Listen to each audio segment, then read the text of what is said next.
একটা মেয়ে বিয়ের পরে অনেক দায়িত্বশীল হয়ে যায়। সে যদি দায়িত্বশীল নাও হয় তবুও কেন জানি সে খুব দায়িত্বশীল হয়ে যায়। তো যদিও সে কাজকর্ম নাও পারে তবুও সেই কাজগুলো না কীভাবে জানি শিখে যায়।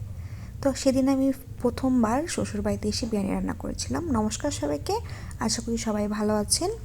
প্রথমে এখানে আমি মাংসটা আগে রান্না করে নিয়েছি, আর এদিকে পোলাও চালটা খুব ভালোভাবে মেখে নিয়েছি। কী কী দিয়ে মেখেছি সেটাও শেয়ার করব। তো আর এদিকে আমার ননদ কিন্তু সালাদটা কেটে নিয়েছে, খুব সুন্দর করে সালাদটা কেটে নিয়েছে। কালারফুল, দেখতে কত সুন্দর লাগছিল তাই না?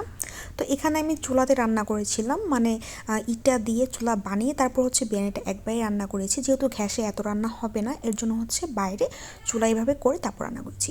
তো প্রথমে আমি কড়াইতে তেল দিয়ে দিয়েছি। এখানে কড়াইটা না বড় একটা ড্যাগ নিয়েছিলাম। এরপর কিছু গরম মশলা, তেজপাতা আর আদা রসুন পেস্ট দিয়েছি। একটু ভাজা ভাজা হওয়ার পর এখানে পেঁয়াজ কুচিও দিয়েছিলাম। হালকা ভাজা ভাজা হওয়ার পর এখানে মেখে রাখা পোলাও চালটা দিয়ে দেবো। পোলাও চালটা দিয়ে খুব ভালোভাবে আমি ভেজে নিয়েছিলাম। আমার এত কষ্ট হচ্ছিল, কারণ প্রথমবার এত কেজি চালের বিরিয়ানি রান্না করেছি, তো নাড়তে খুবই অসুবিধা হচ্ছিল। এরপর আমার বড় একটু মিক্সড করে দিয়েছিল।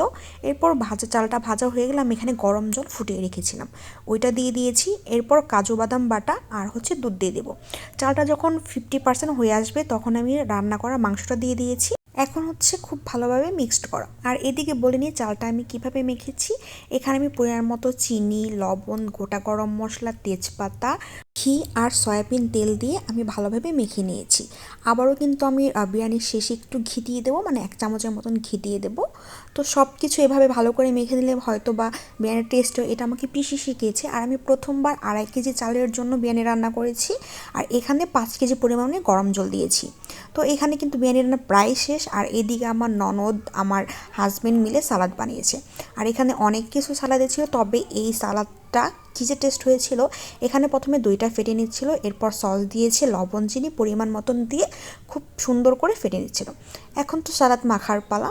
তো প্রথমে গাজর কুচি দিয়ে দিল, শসা কুচি, টমেটো কুচি, বিটরুট, রেড বেল পেপার, পুদিনা পাতা, লেটুস পাতা আর পরিমাণ মতো দিয়েছে পেঁয়াজ কুচি। পেঁয়াজ কুচিটা একটু বেশি দিয়েছে, আর এরপর দিয়েছে কাঁচা লঙ্কা কুচি। পরিমাণ মতো লবণ দিয়ে প্রথমে একটু মেখে নিয়েছি। এরপর আগে থেকে যে মিক্সড করা দইটা ছিল, টক দইটা, এরপর সেটা দিয়ে খুব ভালোভাবে হাত দিয়ে কিন্তু মেখেছে।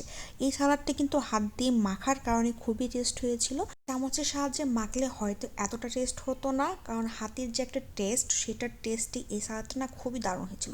দেখতে যে কত সুন্দর লাগতেছিল, দেখতে যেমন সুন্দর ছিল, খেতেও কিন্তু ইয়ামি ছিল। এই তো সবাইকে দেওয়ার পরে আমার প্লেটে নিয়ে বসে পড়েছি। আর আমার শাশুড়ি মা এদিকে ফুলকপি ভেজে দিচ্ছিল। গরম গরম ফুলকপি ভাজা দিয়ে বিরিয়ানি খেতে কিন্তু বেশ ছিল। আর সালাদ দিয়ে যখন বিরিয়ানিটা মুখে দিচ্ছিলাম তখন যে কী যে ভালো লাগছিল। একটু টক টক, মিষ্টি মিষ্টি, ঝাল ঝাল, খেতে না অপূর্ব ছিল। তো আজকের ভিডিওটি এই পর্যন্তই। ভালো লাগলে আমার প্লিজ লাইক ফলো করবেন। ধন্যবাদ সবাইকে।